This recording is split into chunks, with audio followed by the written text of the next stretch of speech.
approcher, la lumière est mon sauveur. Je ne crains rien. Il est mon rempart et mon ferme soutien. De qui pourrais-je avoir peur?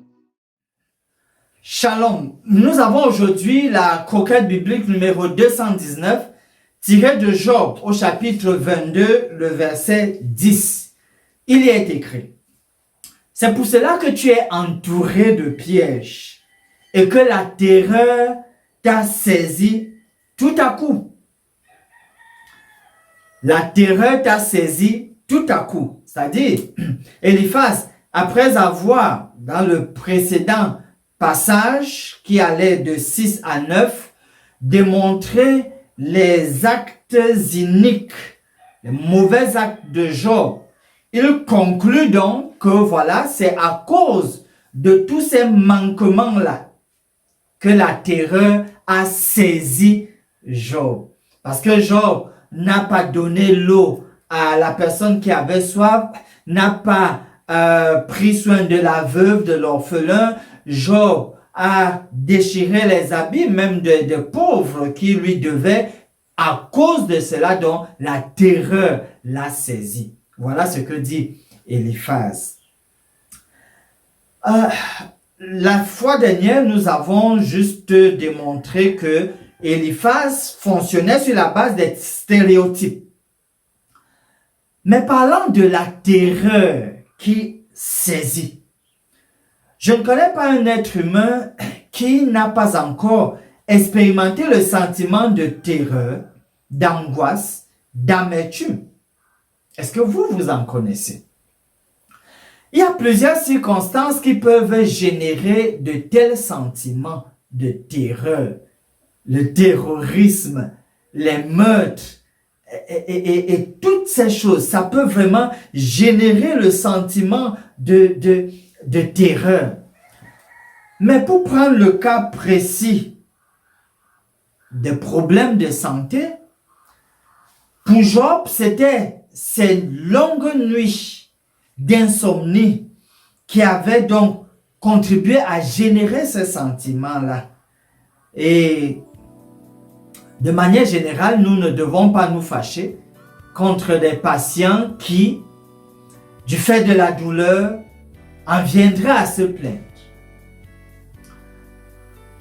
En termes de promesses, dans le psaume 13, il y a une certaine démarche. Du 1er au 3e verset. Jusque à quand, ô Éternel, me cacheras-tu ta face? Souvent, vous croyez que Dieu vous cache sa face. Vous qui passez par un sentiment de terreur, d'angoisse, d'amertume. Jusque à quand m'oublieras-tu sans cesse? Jusque à quand aurais-je des soucis dans mon âme? Parce que vous posez des questions sur la sollicitude de Dieu à votre endroit. Vous en êtes venu à développer donc tous ces soucis dans l'âme, dans le cœur et avoir tous ces sentiments d'amertume et d'angoisse et de terreur. Mais puissiez-vous finir comme le psalmiste qui au verset 6 arrive quand même à dire, juste après s'être plaint, arrive quand même à dire, moi, j'ai confiance en ta bonté.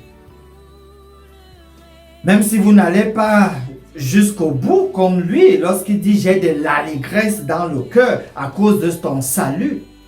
Même si vous n'allez pas jusque-là, au moins, arrêtez-vous à avoir cette conviction d'être confiant en Dieu, d'avoir confiance en Dieu. Je vous engage à cela. Et vous verrez que Dieu est vraiment au contrôle, contre tout et malgré tout. Le temps permettra de s'en rendre compte. Gardez votre confiance en Dieu. Finissons par ce mot de prière. Notre Créateur et Dieu, tu nous connais même au-delà de ce que nous pouvons imaginer. Tu Tu sais comment l'angoisse et l'amertume peuvent dévaster n'importe qui d'entre nous. Nous venons à toi et prions en faveur des personnes qui ont urgemment besoin de ton intervention afin qu'elles ne restent pas captives de telles émotions. S'il te plaît, ramène-leur la paix du cœur. Nous te faisons confiance et t'adressons cette prière au nom de Jésus. Amen.